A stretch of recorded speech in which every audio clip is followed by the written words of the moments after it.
মহাপ্রভু এইখানে বসেছিলেন। এই যে সেই 500 বছর আগেকার তমাল বিগ্রহ, তমাল গাছের নিচে বসেছিলেন মহাপ্রভু।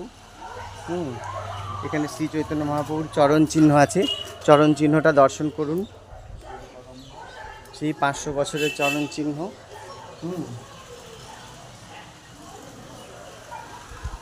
এই বৃক্ষতলে শ্রী চৈতন্য মহাপ্রভু বসেছিলেন।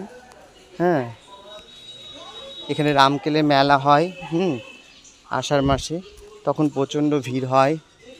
গোটা ভারতবর্ষের লোক এসে ভিড় করে, সাধু সন্তরা আসেন।